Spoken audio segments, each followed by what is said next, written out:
You're moving to assisted living next month. We've already picked the facility. That's what my son told me. He stood in my Colorado mountain lodge, the one I built with timber I cut myself 40 years ago, and informed me I was being relocated. His wife nodded along, her eyes already measuring the living room for her interior designer. They had no idea their struggling old man, the one they thought was barely scraping by on Social Security, was sitting on a $90 million fortune. I just smiled, poured myself another coffee, and let them talk. Their eviction notice would arrive before mine ever could. I'm glad you're here with me today. If this story resonates with you, hit that subscribe button and let me know in the comments where you're watching from. I want to know how far these lessons travel. Now, let me tell you what happened. I was standing at the kitchen window of my lodge. March snow was falling soft and heavy outside, the kind that makes the pines bow under the weight. This place, nestled at 9,000 feet in the Rockies outside Aspen, had been my sanctuary since 1984. Every log, every stone in that fireplace, every inch of the wraparound deck I'd built myself. My late wife Sarah and I raised our son here. She passed 3 years ago, and the silence since then had been both peaceful and crushing. I was holding my coffee mug, the chipped one Sarah bought me at a gas station in Leadville on our honeymoon. I was watching a pair of elk move through the clearing when I heard the sound that changed everything. The aggressive crunch of expensive tires on my gravel driveway. I didn't need to look to know who it was. My son Michael drove a Range Rover that cost more than most people make in a year. Sure enough, the gleaming black SUV rolled to a stop, and out stepped my son and his wife Jessica. Michael was wearing what he always wore, a tailored peacoat that probably cost $3,000. Jessica had on her fur-lined boots and carried a designer bag that could feed a family for a month. They looked like they were going to a ski resort, not visiting their father. They didn't knock. Michael had a key. The door swung open, and a blast of cold air rushed in along with their presence. "Dad," Michael called out, not warmly.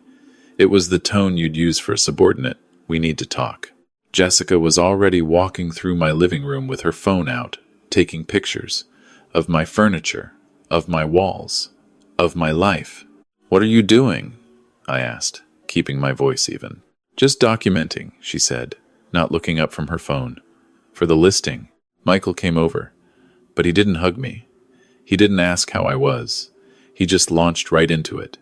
"Dad, we've made a decision. This," he gestured around at my home, "isn't sustainable anymore." "Sustainable?" I repeated. "You're 64 years old, living alone in the middle of nowhere. Last month you didn't answer your phone for 2 days. Do you know how worried we were? I'd been in Denver closing a deal. My phone had died. But I told Michael I was going to be out of touch. He either forgot or didn't care to remember. "I'm fine, Michael. I told you I was traveling." Jessica laughed, a sharp sound. "Traveling? Dad, you barely leave the house. You're becoming isolated. It's not healthy." "We've found a great place," Michael continued, pulling out a brochure from his coat. "Silver Peak Senior Living. It's only 20 minutes from our house." They have activities, medical staff on site, chef-prepared meals. He slid the glossy brochure across my kitchen counter. I looked at it. It was one of those upscale assisted living facilities, the kind that costs $8,000 a month and smells like industrial air freshener trying to mask something darker. "I'm not going to a nursing home," I said simply. "It's not a nursing home, Dad," Jessica said with exaggerated patience. "It's a community. You'll have friends, structure, care." "I don't need care. I need my home." Michael's jaw tightened. This was the look he got when a deal wasn't going his way. "Dad, this isn't a negotiation. We've already put down the deposit. You move in April 1st. That gives you 3 weeks to pack." 3 weeks. They'd given me 3 weeks to dismantle 40 years of my life. "In this place?" I asked, looking around at my lodge. "We'll handle it," Jessica said quickly. Too quickly. "Michael's company is expanding. We need a corporate retreat space, somewhere we can bring clients, host executive offsites. This location is perfect." There it was. They didn't want me safe. They wanted my property. "The company," I said slowly, "needs my house." "It's not just your house anymore, Dad." Michael said, and his voice had an edge now. "It's a resource that's being wasted. You live here alone. We could use this space to generate 7 figures in client relationships." Generate, use, resource. He was talking about my home, the place where he grew up, where his mother died, like it was a line item on a spreadsheet. "No," I said. The temperature in the room dropped. Jessica stopped taking pictures. Michael stared at me. "What did you say?" I said, "No, this is my home. I'm not leaving." Michael's face flushed red. "Dad, you don't understand the position you're in. We're trying to help you. By taking my house? By making sure you're cared for," he shouted, finally showing his real frustration. "You can't take care of yourself anymore. You forget things. You don't eat properly. Last time I was here, there was expired food in your fridge. That expired yogurt was from 2 months ago when I'd been in Singapore for 3 weeks. But I didn't explain. I was beginning to understand that explanations didn't matter to them." Jessica walked over to Michael and put her hand on his arm. "Honey, maybe we should show him the papers." "Papers?" My stomach went cold. Michael reached into his coat and pulled out a legal document. He placed it on the counter with the kind of reverence usually reserved for a weapon. "This," he said, "is a medical power of attorney. I'm filing it with the county tomorrow." I picked it up. I'm not a lawyer, but I've read enough contracts in my life to know what I was looking at. This document would give Michael complete control over my medical decisions, my living situation, my entire life, based on my supposed cognitive decline. "You can't do this," I said. "We can, and we are," Jessica said. Her voice had gone cold, stripped of the fake concern. "We have documentation. You forgot to pay your property taxes last year." I'd been in Tokyo. My accountant handled it late, but it was handled. "You refused to see a doctor for your knee." I'd refused the unnecessary surgery they'd been pushing. My knee was fine. "And," Michael said, his voice quiet now, almost sad, "we have a notarized statement from Dr. Patterson saying you're showing early signs of dementia." Dr. Patterson, Michael's college roommate. The one who'd been trying to get me to do an expensive and completely elective cardiac workup for the past year. I looked at my son. At this man I'd raised, put through business school, supported through 2 failed startups before he finally landed on his feet. I looked at his wife, wearing jewelry I'd bought her for Christmas, and I understood something fundamental had broken between us. "When do I need to be out?" I asked quietly. Michael blinked, surprised. He'd expected a fight. "April 1st, 3 weeks. And if I'm not, then we'll file for emergency medical intervention and have you removed," Jessica said flatly. "For your own safety." I nodded slowly. I set down my coffee mug. I walked past them, went to my bedroom, and pulled out the old duffel bag I used for camping. I started packing. I could hear them in the living room, already planning, already talking about contractors and feng shui and which walls to knock down. 20 minutes later, I walked back through. They'd made themselves comfortable on my couch. Jessica was on her laptop, probably messaging her designer. "I'll be out by the end of the week," I told them. Michael actually looked relieved. Guilty, but relieved. "Dad, this is for the best. You'll see. You'll love Silver Peak. They have a woodworking shop and everything." A woodworking shop, like a toy for a child who needed to be kept busy. I didn't argue. I just picked up my keys, grabbed my coat, and walked out of my own home. As I got into my truck, my old 2012 Ford F, 250 with 200,000 miles on it, I could see them through the window.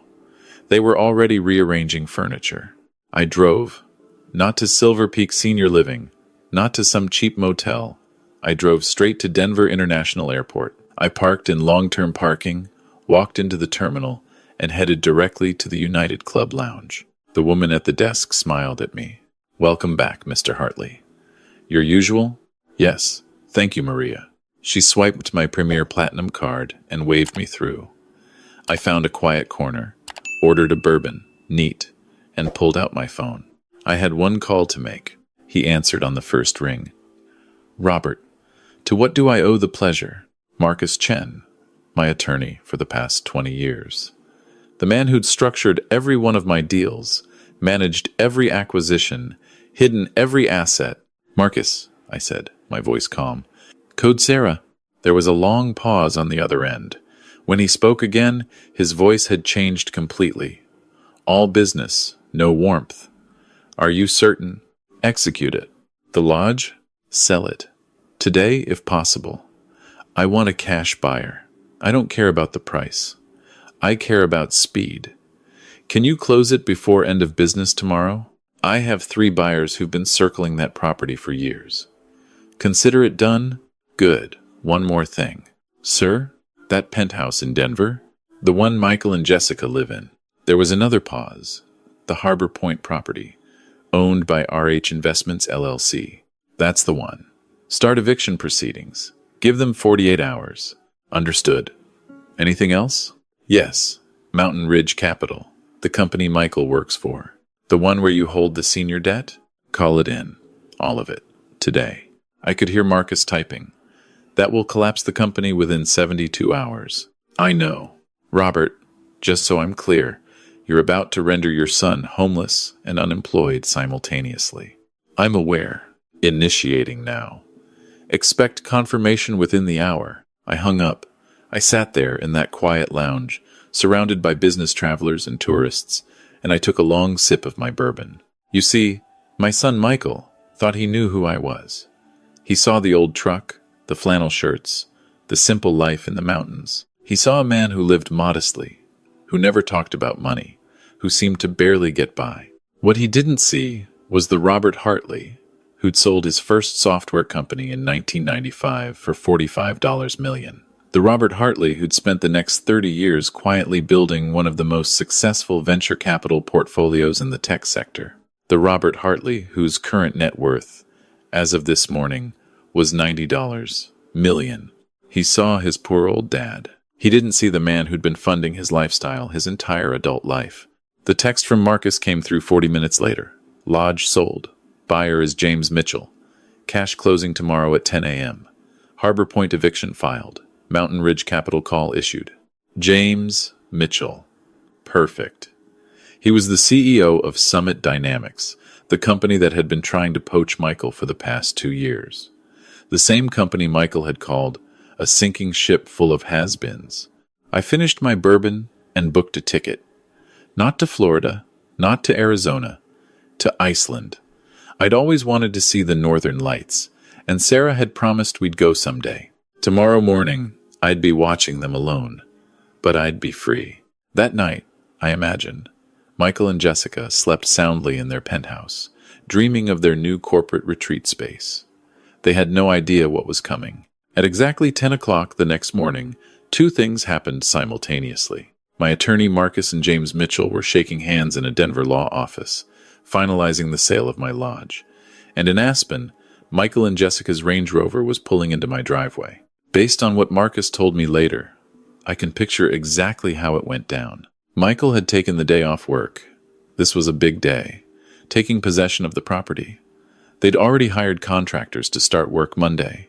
Jessica had her designer flying in from Los Angeles that afternoon. They were early, excited, like kids on Christmas morning. Michael pulled out his key and walked up to the front door. Jessica was right behind him, already on the phone. Yes, the stone fireplace has to go. I'm thinking a modern glass installation. Very minimalist. Michael put the key in the lock. It didn't turn. He jiggled it. Nothing. He tried again, harder this time. What's wrong? Jessica asked, hanging up. The lock. It's not working. Did he change the locks already? That paranoid old man. Just break a window, Jessica said. It's our property now anyway. But before Michael could decide which window to break, they heard something. The crunch of gravel. A car coming up the driveway. A sleek Audi pulled up behind their Range Rover, blocking them in. Out stepped a man in his 50s, well-dressed, confident. This was James Mitchell, though they didn't know it yet. Can I help you? Michael called out, annoyed at the interruption. The man smiled. It wasn't a friendly smile. I think the question is, can I help you? You're on my property. Jessica laughed. Your property? This belongs to Robert Hartley. I'm his daughter-in-law. Belonged, the man corrected. Past tense. I'm James Mitchell. I purchased this property yesterday. Closed at 10 a.m. this morning. You're currently trespassing. The color drained from Michael's face. That's impossible. He can't sell it. We filed papers. He's mentally incompetent. Really? James pulled out his phone, tapped a few times, then showed them the screen. Because I have a fully executed deed of sale, notarized by the state of Colorado, signed by Robert Hartley and his attorney, Marcus Chen. The sale was for $4.2 million, all cash. The transfer is complete and recorded with the county. 4.2? Jessica whispered. The property's worth 5. He accepted less for a fast closing, James said with a shrug. Smart man. Knew what he wanted. Michael was hyperventilating now. No, this is fraud. We'll sue. We'll sue him, we'll sue you, we'll sue everyone. Please do, James said, his voice turning ice cold. I'd love to see you stand up in court and explain how you tried to commit medical fraud against your own father to steal his property. I have copies of your so-called medical power of attorney. My lawyers had a good laugh, especially the part where you got your buddy Dr. Patterson to falsify a dementia diagnosis. Michael's face went white. Now, James continued, pulling out his own phone, you have 2 choices. You can leave right now, quietly, or I can call the sheriff and have you both arrested for trespassing and attempted fraud. What's it going to be? They left. They stumbled back to their Range Rover and drove away in silence. The drive back to Denver was, I imagine, the longest 2.5 hours of their lives. Michael's hands shaking on the wheel, Jessica staring out the window in shock. Call him, Jessica finally said. Call your father. Michael dialed my number. Straight to voicemail. I was somewhere over Greenland at that point, but they didn't know that.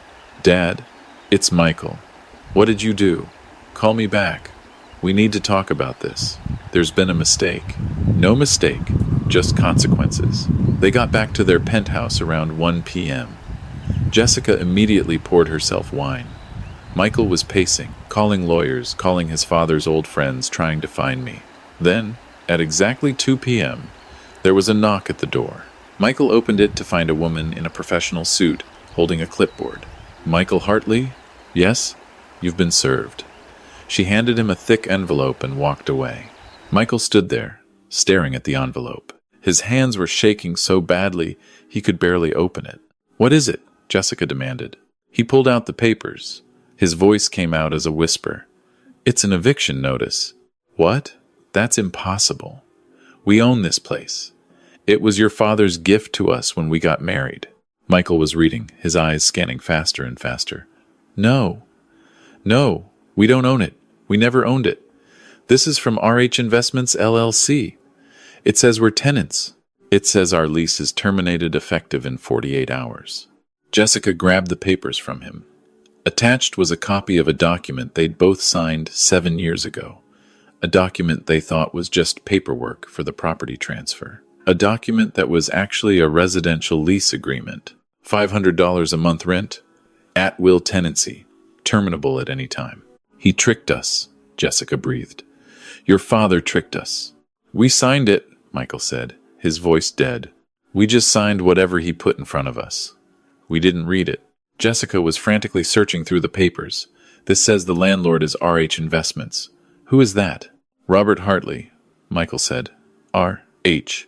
Those are his initials. They stood there in silence, understanding slowly crushing them.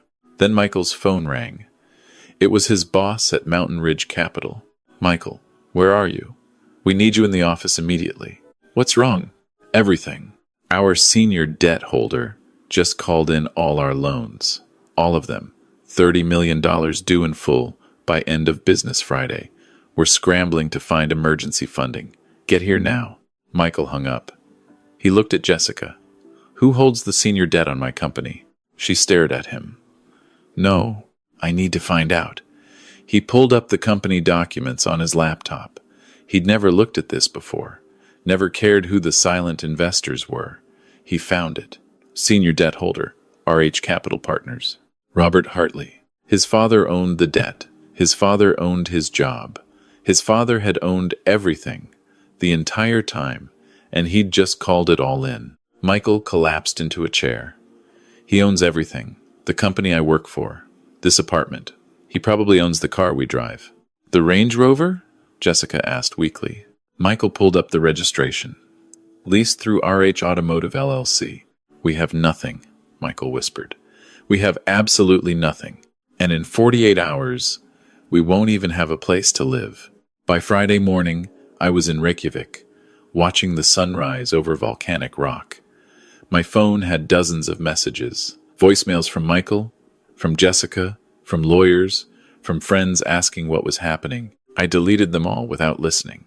Marcus called with the final report. Mountain Ridge Capital has filed for bankruptcy. Michael was let go this morning. The Harbor Point eviction is proceeding as scheduled. They have until Sunday to vacate. And the personal accounts? The trust fund that's been paying Jessica's credit cards? Terminated. Michael's expense account? Closed. The supplementary accounts? All frozen. Michael had thought he was successful. He earned a good salary, had a nice title.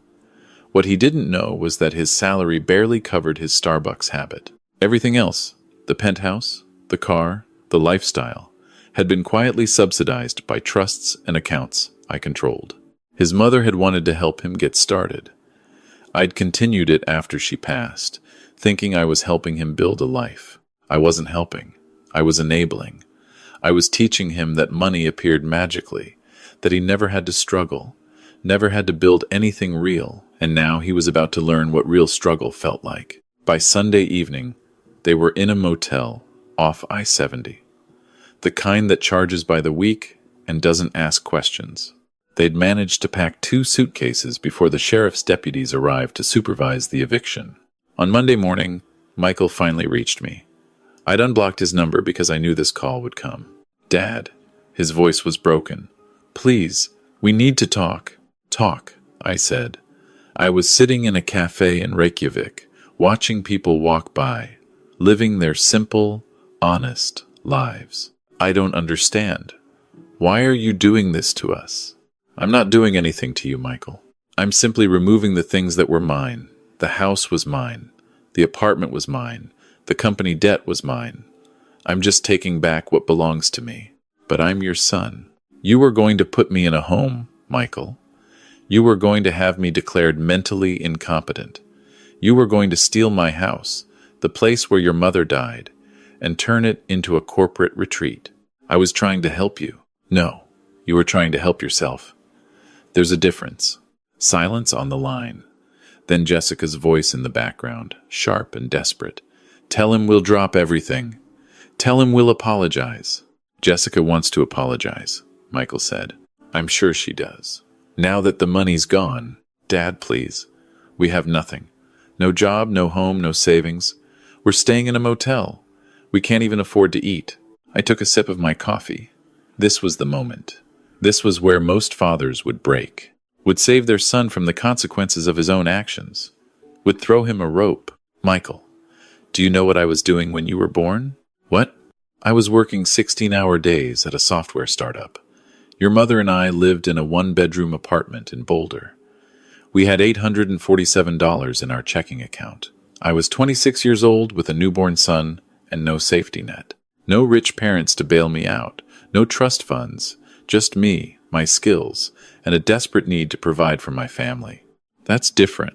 How? You had Mom? You had each other? You have Jessica. That's not fair. Life isn't fair, Michael. That's the point. I built everything I have from nothing. Everything you've had. Your education, your apartments, your cars, your jobs. I either gave it to you or arranged it for you. And you learn nothing from any of it except that things should be easy.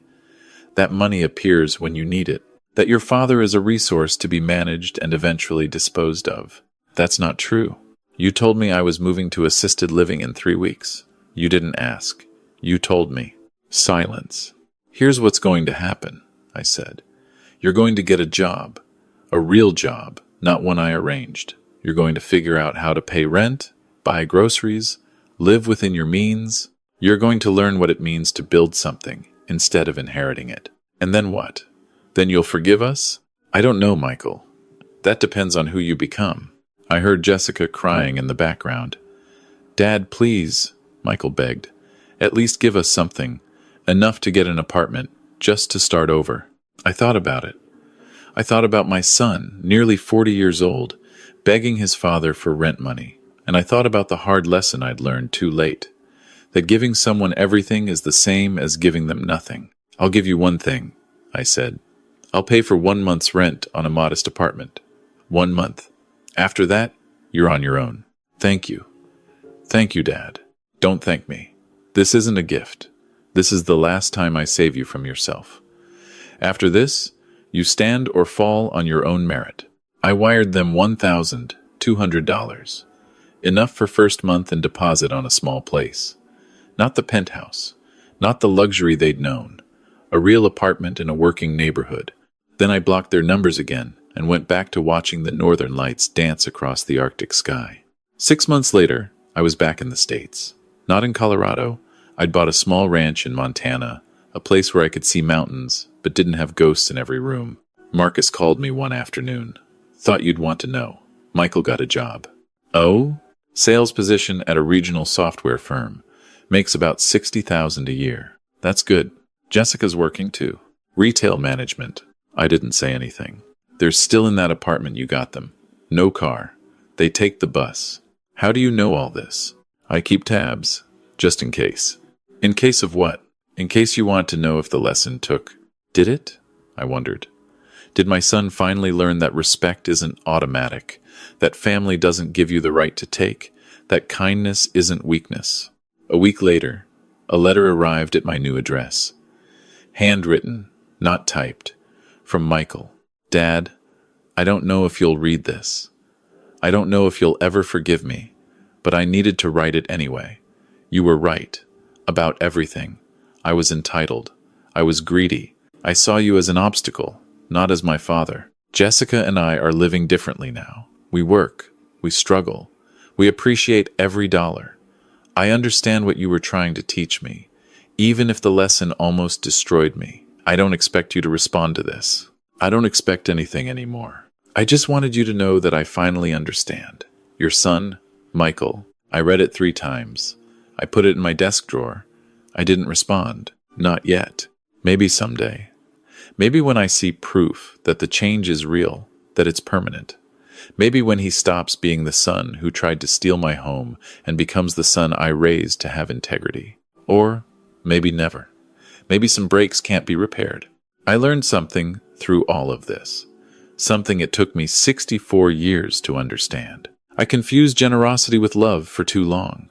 I thought that giving my son everything would make him happy, would make him love me, would make him successful. But real love isn't about giving people what they want. It's about giving them what they need. And what Michael needed was to fall, to struggle, to learn that the world doesn't owe him anything. Sarah used to tell me, Robert, don't mistake kindness for weakness. I thought I understood what she meant. But I didn't. Not really. Not until I had to choose between saving my son from consequences or saving him from himself. I chose myself. I chose my dignity. I chose to let him fall. And maybe, just maybe, someday he'll learn to stand on his own. The books are balanced now. The order is restored. I'm in Montana, living simply, watching elk graze in my pasture. The $90 million sits in accounts I'll probably never spend. Maybe I'll give it to charity.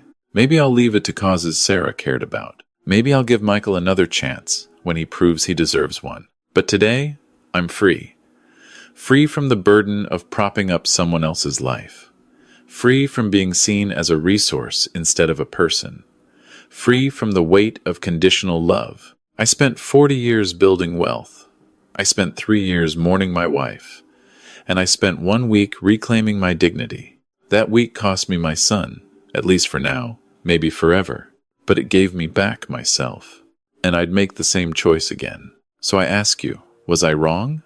Did I go too far? Or is this the only way some people learn that actions have consequences? That family doesn't give you the right to take? That respect is earned, not inherited? Let me know in the comments what you would have done. Because this lesson, it cost me everything to learn it. And I want to know if the price was worth it.